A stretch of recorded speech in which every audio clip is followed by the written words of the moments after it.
Let's bring on the Mountaineers. Goes around about the 50, the 10 to 5. A touchdown with Virginia. He did it. He did it. Left with White. Beaverson. He's gone. Touchdown. Tavon Austin. As the hills of West Virginia resound with the sounds of Golden Blue football. They want to have a 7-on-7 drill. We want to make it a fist fight.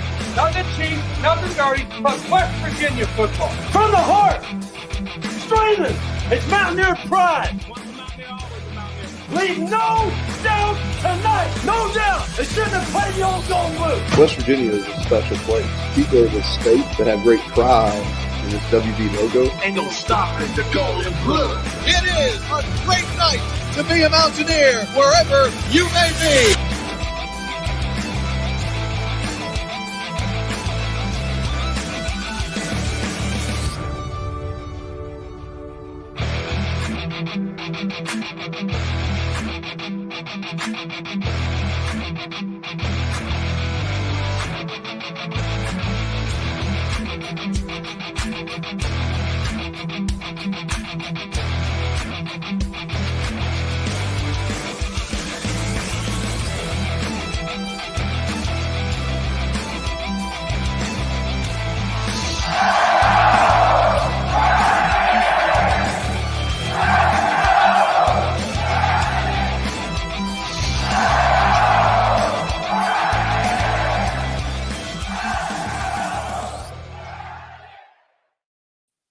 What's going on, Mountaineer Nation? Welcome into another CRW live stream here on the Country Roads webcast channel. Feel like this one's long overdue. Feel like it's been a while since I've had a chance to do a live stream with you guys. You know, Thanksgiving weekend and all that kind of complicated things. Didn't get to put out as much content as I'd liked lately, but going to be back to it hot and heavy now, approaching the bowl game. Going to have signing day coming up. We're going to have a special all morning long stream for signing day coming up here on the CRW channel. So be sure, stay with us. Plenty more live streams coming up. But here today, wanted to take a second and go over some of West Virginia's bowl projections here. You know, conference championship games starting up here in about an hour or so. We're less than a day away from learning just where West Virginia will play. So talk about some of those possibilities here. Wanted to discuss that. And with the Big 12 championship game starting up in, less than an hour now, wanted to revisit some of my preseason Big 12 predictions, see how bad I did, how good I did, a little bit somewhere in the middle maybe. We'll talk about that momentarily, but also hadn't got a chance to discuss the Big 12 postseason awards, postseason teams there. West Virginia had some players honored.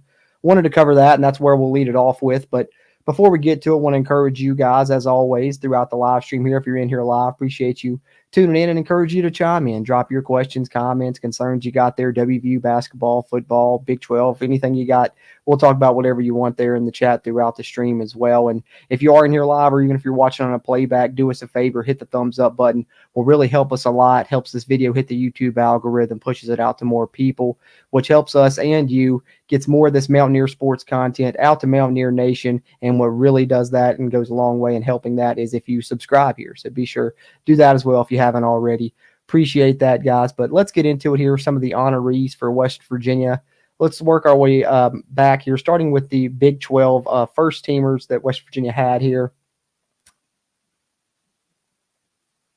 And those being Beanie Bishop, first team all Big 12 cornerback, and Zach Frazier. I think both of those were definitely expected to land right there and be on those all-conference teams. Glad to see them both be honored as first teamers. Well deserving for both of them. And then we had on the second team, if I can find it here. There we are. Cole Taylor, second team Big 12, all Big 12 tight end, and Wyatt Milam, second team offensive lineman. Personally think Wyatt Milam should have been a first teamer. That's a little bit of a, miss there in my opinion. And I think the good thing though is West Virginia, some of the guys that they bring back will have plenty of motivating factors for next season. Wyatt Milam being one of those, wanting to be a first teamer and needing to be a first teamer, well deserving of it in my opinion. And then you have a lot of honorable mentions as well that weren't on either the first or second team that feel like they probably should have been. Let's look at some of those on West Virginia's side that were honorable mentions. and those being Aubrey Burks, Ben Cutter, CJ Donaldson, Preston Fox, Garrett Green, Lee Koba, Mike Lockhart, Michael Hayes, Sean Martin, Doug Nestor, Thomas Remick, Oliver Straw, Eddie V, Jaheim White, and Brandon Yates, all Big 12 honorable mention there. I don't know who got robbed the most for West Virginia, because I definitely feel like Garrett Green has a case. Probably Lee Koba and Aubrey Burks may have cases, but, Aubrey missed a couple of games there or whatever because of that scary injury that he suffered. But I definitely think he has a case. But for sure, Garrett Green, I thought, was one of the better quarterbacks in this league this year. I think that some of the things that he did this season are being a little bit unheralded. I'm thinking about doing a video about it, about Garrett Green's special season and what his potential for next year could be, because when you look at his numbers, guys, 28 total touchdowns, 4 interceptions, 15 through the air, 13 on the ground. If he improves this offseason, you're talking about a guy that could possibly reach the 20-20 club. That's 20 passing touchdowns and 20 rushing touchdowns in the same season at the quarterback position. That's the type of, potential Garrett Green's shown this season. In his first year as a starter, gives West Virginia their first 8-win season in, over 5 years, only the third time they've ever won 6 games in the Big 12, and put up some big offensive numbers there late in the season that hopefully carries into not only the bowl game but into next season. And wanted to mention West Virginia's players that were honored, though, and definitely, speaking of Beanie Bishop, he did finish, we talked about his pass breakups all season, and PFF shared this on Twitter as well. Leaders in forced incompletions this season among the Power 5. Beanie Bishop led the entire nation among Power 5 teams with 17 forced incompletions there. So can't, credit the staff enough for going out and picking him up in the transfer portal. And I think they're going to need to, find a few more, land multiple for next year's team, because I'm really excited about the potential of next year's offense and the potential of next year's team in general, to be honest with you. But that's what the caveat of we have to improve the cornerback position and definitely bring in some pieces, because the two guys that we played pretty much, start to finish in a lot of these games, Beanie Bishop and Malachi Ruffin, are both going to be leaving there. So got to get something in there at the cornerback spot. But wanted to share that, and I think I had one more thing to share housekeeping stats-wise, and then we'll get into some of the more main topics here. And let's see, here it is. Of course, this one's fun. 700-yard rushers for the Mountaineers this season. Garrett Green running for 708 yards. CJ Donaldson running for 798. And how about Jaheim White? 792 rushing yards, and he didn't really start playing until, game 8 of the season. So you're looking at, 4 games maybe of getting extensive snaps and 792 rushing yards. His potential is through the roof for next year. First time since 2004, West Virginia's had 3 700-yard rushers. And also West Virginia finished number 3 in the nation in rushing offense and number 1 among Power 5 teams. Jed Drenning shared that the first time since 2007 that West Virginia led the Power 5 in rushing offense. So a lot of potential. All 3 of those guys coming back next season. Going to be tough for defenses to game plan against, especially when you have some freshman receivers, they were freshmen this year. Of course, they'll be sophomores next year. Guys like Hudson Clement, Traylon Ray, and Rodney Gallagher that are going to be threats as well. Really excited about this offense's potential for the future. So definitely want to talk about that. And speaking of the future, we'll get into the bowl game projections momentarily. But before we do, I want to definitely get into the cinematic recap. Been sharing those here. Wanted to share those yet again here. It's all something I always enjoy. But before we catch up on some comments, got Matthew P. Zervos in here. You were completely wrong about Green.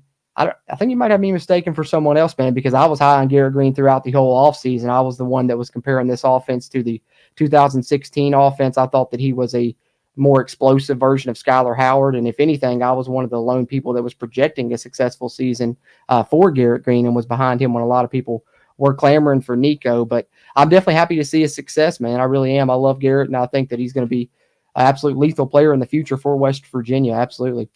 James Blankenship says, I'm very proud of all these guys and the coaches, as am I, man. Most successful season in over 5 years.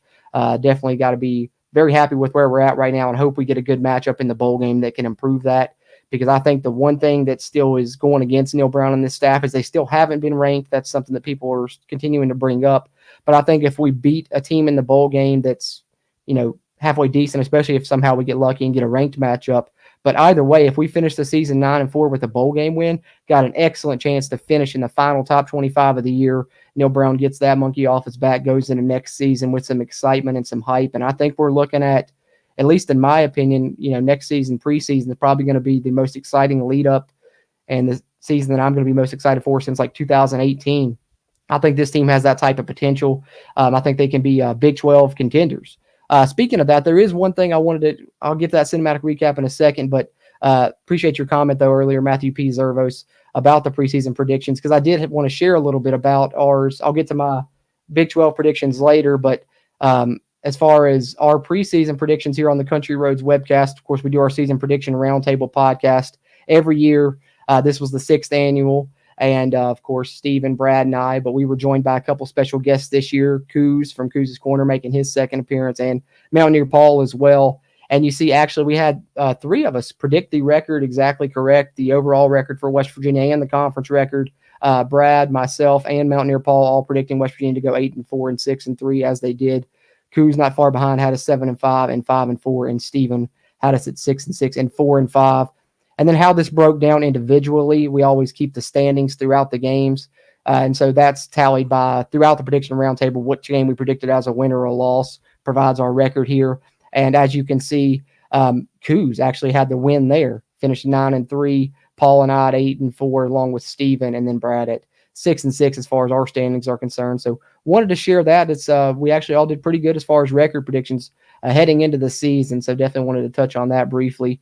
Really quickly as well. We may do an episode dedicated to our preseason predictions, numbers and stats wise and stuff like that. But appreciate everyone that's in here live and everyone that's tuned in and chimed in thus far. I can encourage everyone else to continue to do that. I want to share the cinematic recap from the university that they've done such a great job. The university's media team has throughout the season. We've shared most of these on our pregame streams. Didn't get to have one of those this week with it being the regular season over, but we can talk about some bowl projections here in a little bit, and we can definitely share this. Another excellent job from the university here with the Baylor cinematic recap. I'll share this with you guys and be right back with you momentarily. November and the final Saturday of the regular season for the West Virginia University football team. The hot sunshine and leaves that filled the trees when practice began back in August have vanished.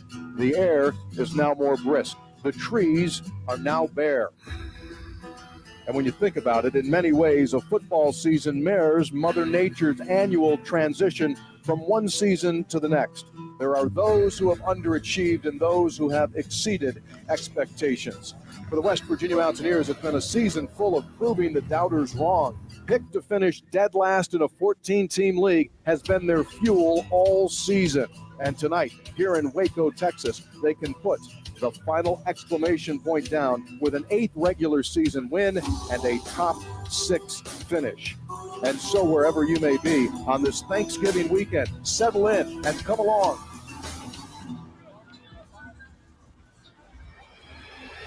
So National Stage primetime football, the last opportunity in November to take advantage of who we want to be. Great season for West Virginia. On the other end of the spectrum, you've got Baylor. They have lost 4 in a row.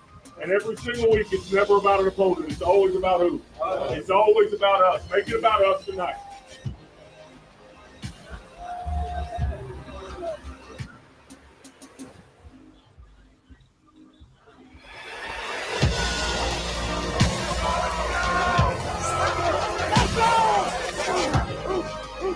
West Virginia picked to finish last in the conference and clinched 3rd place depending on other results in the win tonight. A lot of teams in this league shifting towards a run-oriented offense, and no team embodies that more than West Virginia. Garrett Green is healthy, and he's key this offense. Dude's hard. It ain't good for everybody. 14. Opportunity for us to get the 6th win tonight. And so the rain has moved out in Waco. Still a little bit, as you can see, showers kind of floating here and about. West Virginia keep rolling like thunder. This run game, this offensive line, the backs for Neil Brown. A rainy night as we start here in Waco. The 2023 regular season finale is underway. White finds the outside. This could be trouble. Jaheim White. Will he be caught? Green sets his feet all kinds of time. Throws the end zone wide open. Traylon Ray makes the catch. Runs out of the back of the end zone. Touchdown, West Virginia. Wide open was Traylon Ray, and a beautiful throw from Garrett Green. A 30-yard score, and West Virginia strikes first. Richardson, undercut beautifully by Aubrey Burks. And Green sidesteps a tackle, searching for the edge, got it, and then some. In the air it goes for 38 yards. It is up, and that kick is good. Green taking a shot down the sideline, caught. Hudson Clements. Got the ball. Garrett's going to run with it. Garrett runs to the outside, gets a block from Cole Taylor, takes it 15 to the 10 to the 5. He's in the end zone. Touchdown, Garrett Green. Beautiful block, leading the way for Garrett Green. Richard Reese, who just returned a kick for a touchdown a few moments ago. This is going to be Reese again, who just returned one. To the 20, 25, finds a seam. A 93-yard kickoff return touchdown for the Baylor Bears. Green pass, and it's reeled in by the tight end, Taylor. Green, all out of number, doesn't see much to develop, he'll take off. Green to the goal line, short. Garrett takes the snap. Garrett with a lead block from C.J. Donaldson, heads into the end zone. He's in, touchdown. A masterful drive with no timeouts for the second week in a row to close the opening half. Ball is caught inside the 5 and into the end zone. It's a Baylor touchdown. Richardson will walk in the end zone. Touchdown Baylor. They've got the lead with 5:45 to go in the third. Did they get it? I think they're short. It looked like his knee went down pretty early there. Comes back. The kick goes up, and that kick is no good. He missed it. West Virginia may have an opportunity here if they can find the end zone. Inside of a minute 10 now. Great work after the catch for Clements. Yes, and Frazier. Baylor. Frazier just grabbed him and Frazier slipped it off. Green to pass, caught by Clements yet again. Green takes off to the sideline and ducks out to stop the clock. Green steps up again. Green tucks and slides. First down for West Virginia. Clock stops to move the chains. 37 to go. Garrett drops. Garrett fires the ball down left side. Wide open receiver. Pass. Caught. Touchdown! West Virginia. Jaheim White caught it. A 29-yard reception down the left sideline. He was wide open with 23 seconds to go. And the Mountaineers score it on Jaheim White down the left sideline with 23 ticks on the clock. Garrett Green fired it. A beautiful ball. In stride caught Jaheim White. Drops back to throw. They put the pressure on him. He struggled out of the pocket. They're after him. And he loses the ball. It's over. West Virginia hit him. The ball pops loose. And this game is over. The West Virginia Mountaineers with an unbelievable fourth quarter rally. And it is a great night to be a Mountaineer wherever you may be. Woo! It wasn't a pretty win, but we still came home with the win. That's all that matters. Okay, teams that are gritty, they find ways. And like y'all found a way to win on the road. They picked us 14th. We just tied for the second most wins in Big 12 since we joined the Big 12 in 2011. All right, we got a chance to get to 9. Let's get Garrett up here and let him sing the song here, okay? Come on, you got it.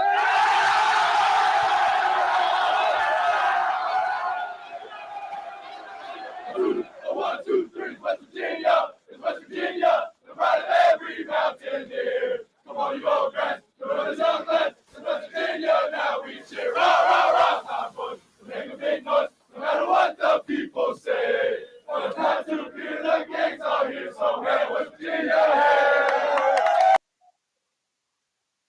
There it is, another great job by the West Virginia media team. They've been absolutely killing those cinematic recaps all season, and that was certainly one of my favorite ones there. And love the point there Neil made in the locker room at the end about this team, being resilient and tough. That's certainly an aspect of this team that I've loved to watch all season, and I'm excited to see what bowl game they may end up with. And before we get to those bowl game projections, I want to encourage you guys, drop yours in the comments there. Where do you think West Virginia ends up? Where do you hope they end up when these bowl games are announced here? I guess less than a day away or so now, but let's share some of those from around the country, different sources. I've got a few different ones up here that I'll pull up. Starting with this one, I believe this is USA Today. And USA Today has West Virginia, if I can find us. I just saw us here a second ago. West Virginia in the Liberty Bowl against Auburn on December 29th is the projection from USA Today. Then moving on, I have the Action Network's bowl projection here.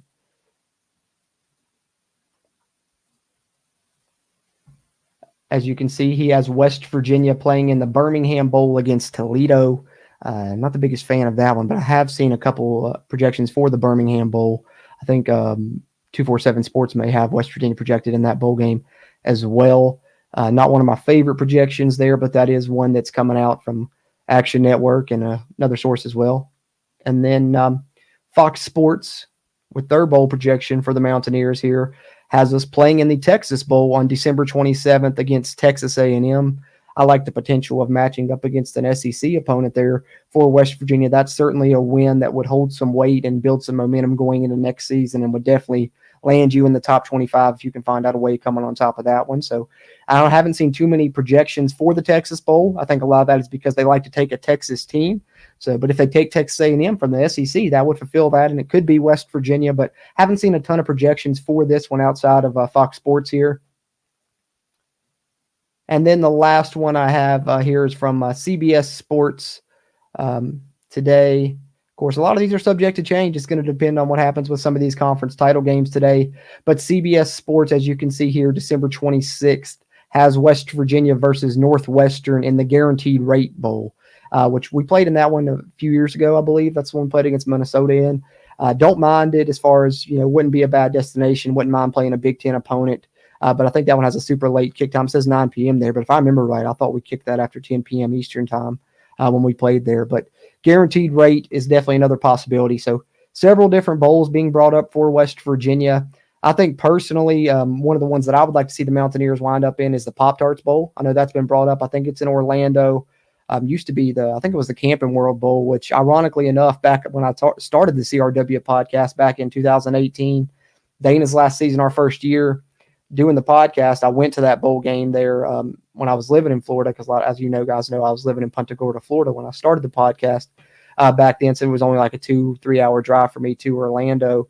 I went to that bowl game, watched us get killed with Jack Allison and Trey Lowe playing quarterback, which ended up being Dana's final game there against Syracuse. I think that's the same stadium that they're playing the Pop-Tarts Bowl at now, but would be interesting. The Pop-Tarts has the highest payout, some of the best, I think, bowl gifts, I guess you can say. And also it's like the first year of the Pop-Tarts Bowl, so it's probably going to get good publicity. It's got some good stuff attached to it. I saw something about edible mascot, so that would be fun. But for West Virginia to wind up in the Pop-Tarts Bowl, or to get, one of the better bowl destinations possible, the most ironic part about it is we probably need to root for the Longhorns today, unfortunately, because it's kind of a catch-22, because I don't want Texas to go to the SEC with the Big 12 title. But then for West Virginia's sake, the best thing that could happen would be for Texas to get into the college football playoff, because that would slide everyone up a bowl slot in the Big 12.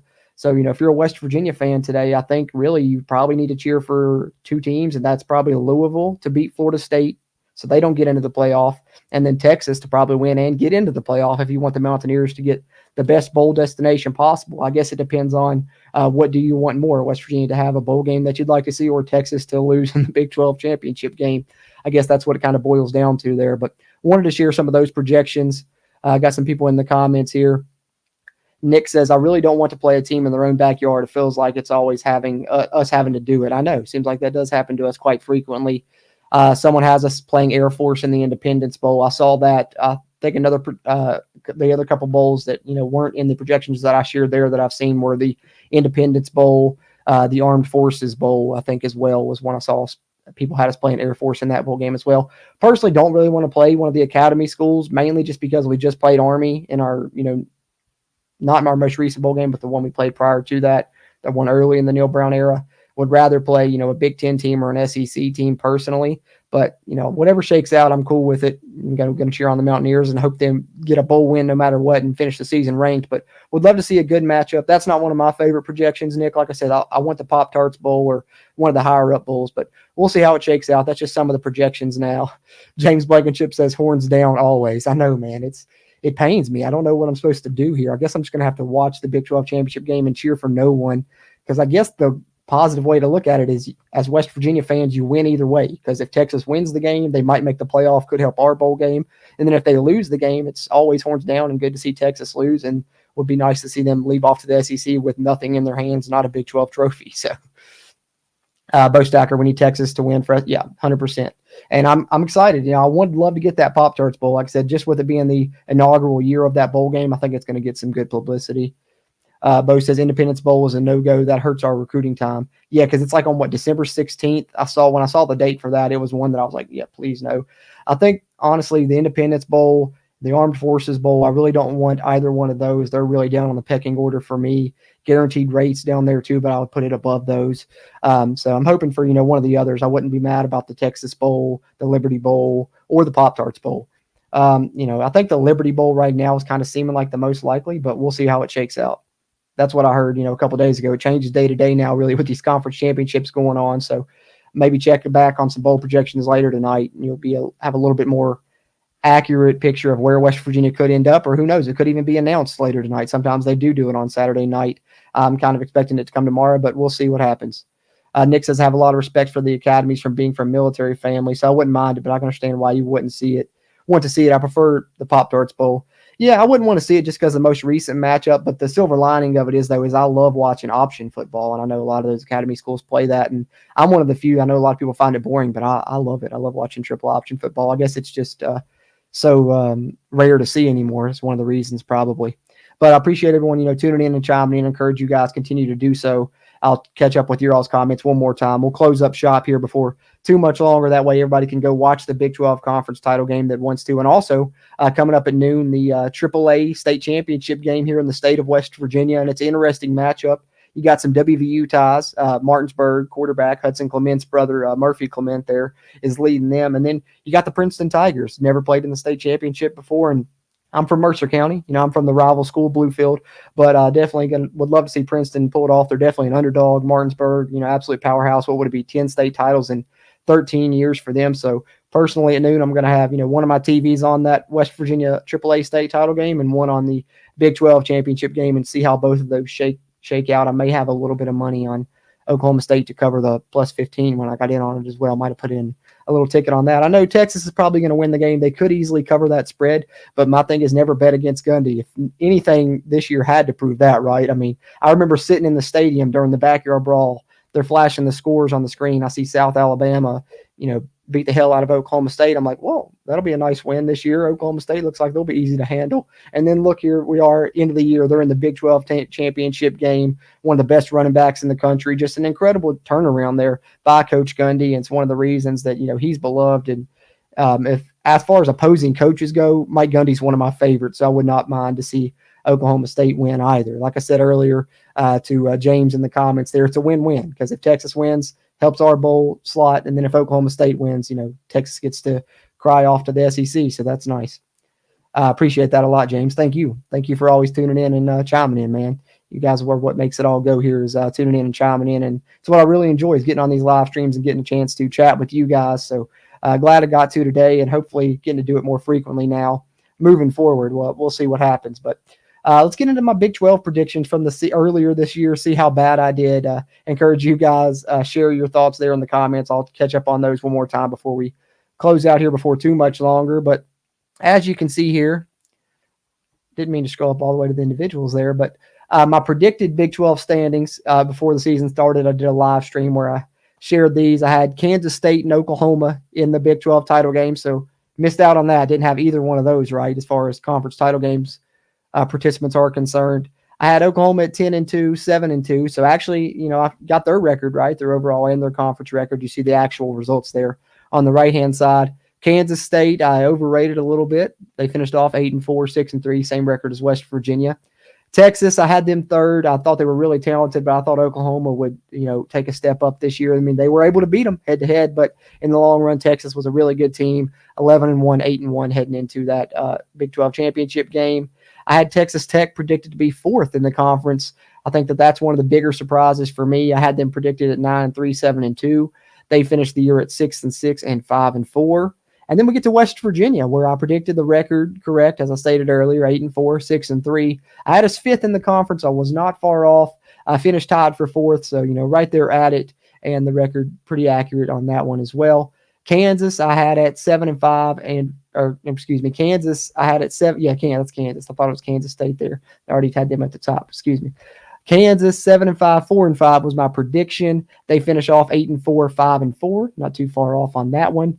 Oklahoma State, I think that's one of the bigger surprises to me. I thought that they would be pretty good because I expected Gundy to bounce back, positively as always. 7-5, 4-5 is where I had them though, and I had them in the bottom half of the conference. Obviously, they really overachieved and had that great turnaround following that upset earlier in the season. Finished the year 9-3, 7-2.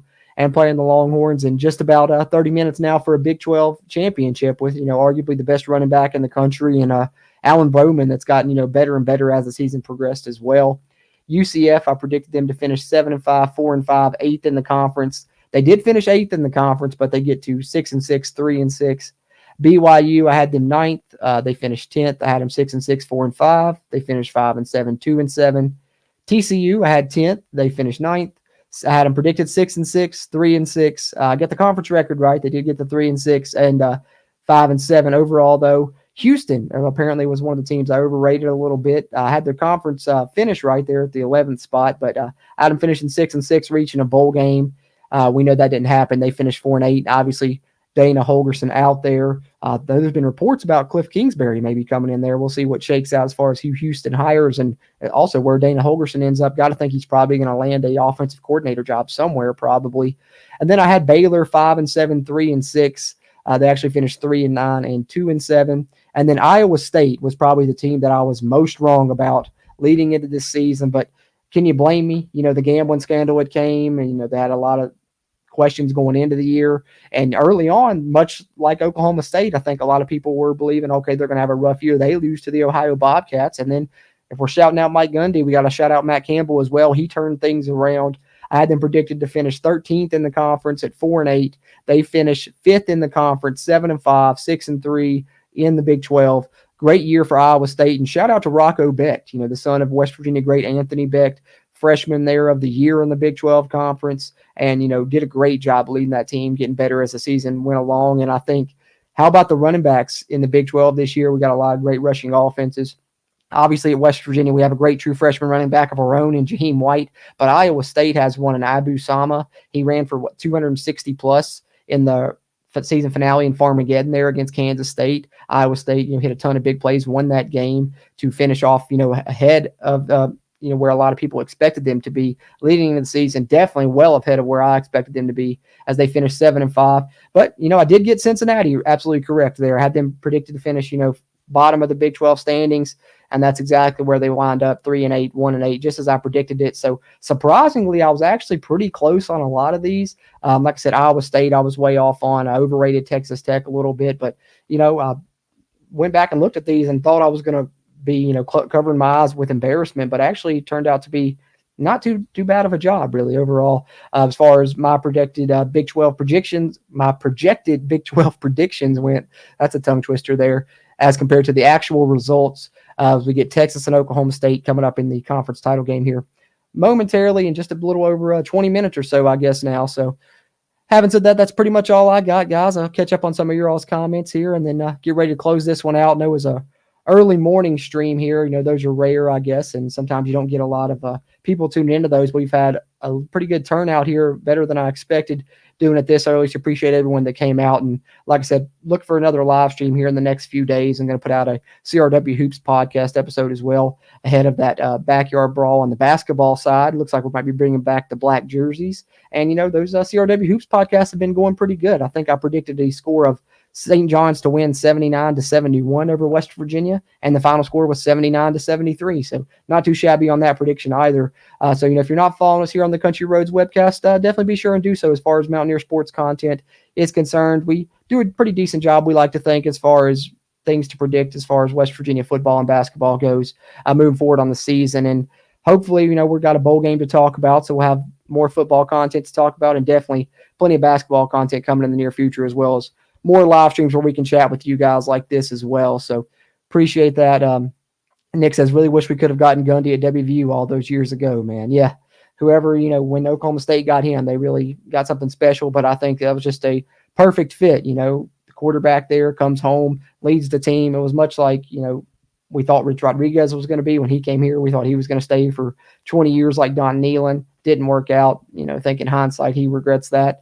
I'm sure if West Virginia had some different leadership at the time, that might have worked out differently, but that's a whole different subject I don't want to get into now because we could talk for another 30 minutes about that. But Gundy's a great coach, man. He is. Appreciate that, Nick. Appreciate you, man, and love you tuning in and chiming in. Bo Stacker says, I see Neil is after a bunch of players from lower tier schools. Guess he didn't learn a lesson from all the misses he had.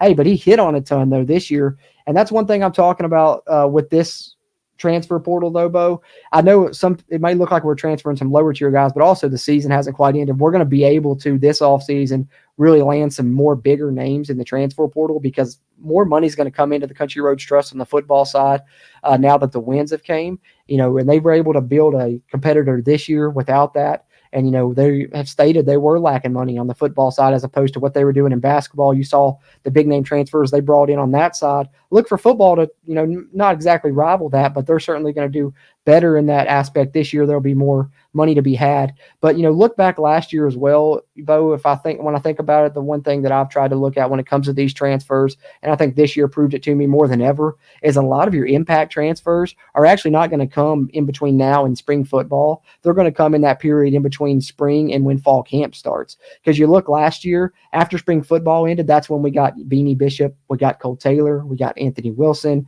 All these guys that were starters and impact players on this team, they came after spring football. So, yeah, right now, West Virginia may be throwing out some offers to lower tier schools. I've seen them, an offer out to a wide receiver and a defensive back from a lower level. The wide receiver looks to be pretty talented and speedy, though. Maybe could be a weapon on kick return. I believe he's the cousin of Jeremy Macklin. The defensive back's from Western Kentucky, but, Beanie Bishop started at Western Kentucky as well, so let's not rule that out. He went Western Kentucky, then up to Minnesota, then came to West Virginia here for the final year.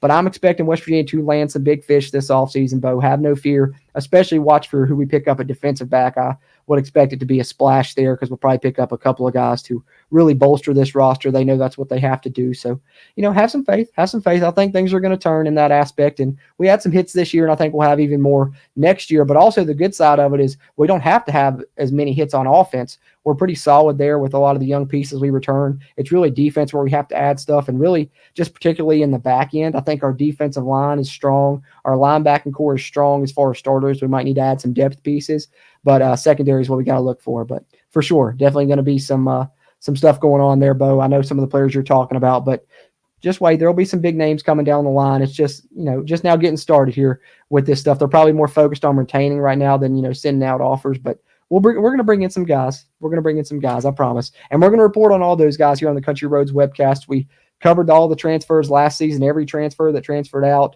and every transfer that transferred in. We're going to do that again this year throughout the offseason. Haven't got a chance to make a transfer update video yet. I might try and do that this weekend. I know we've had a few names leave, none really that unexpected. Davis Mallinger, of course, Cortez Braham and Jeremiah Aaron, but they were off the roster earlier in the season. Young safety Christian Stokes has announced his intentions to transfer as well.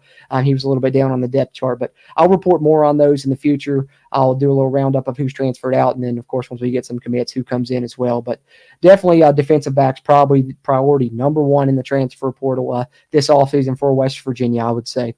And we'll report more on that moving forward. But let everyone, get off here and get ready. Maybe they want to get some food before these conference championship games get started. So everyone, tune in at noon. We're going to watch Oklahoma State and Texas, see what happens there. Like I said, I know it might make you throw up in your mouth a little bit to potentially cheer for Texas, but hey, if they win, it could really help West Virginia's bowl status and help us have a better draw there in terms of what bowl game we land on. But once that's announced, we'll report on it here on the CRW as well. Looking forward to those games this week. Or today, and then looking forward to the bowl game in the future. And also, don't forget, West Virginia AAA state title game coming up at noon. So plenty of football to tune into today. I'll let you guys get to it, and I'm going to check out some of it myself. Look forward to another live stream here in the near future, and you can find out when that will be by following us on social media. We're on X at WVU Country Roads, Facebook and Instagram, just Country Roads Webcast. Appreciate everyone that tuned in here live and chimed in. You guys had some great thoughts and comments throughout this stream. And if you didn't get a chance to watch live and you're watching on a playback, you can still help out by hitting that thumbs up button, and be sure to subscribe to us here on the Country Roads webcast, as we'll be covering these bowl game selections, transfers that come in and out for West Virginia, and of course WVU basketball as well, now that that's ongoing too. But appreciate you guys being here. Hopefully it's a fun day of football. Hope everyone has a great Saturday. As always, I'm Jordan Cruz, and until next time, let's go Mountaineers.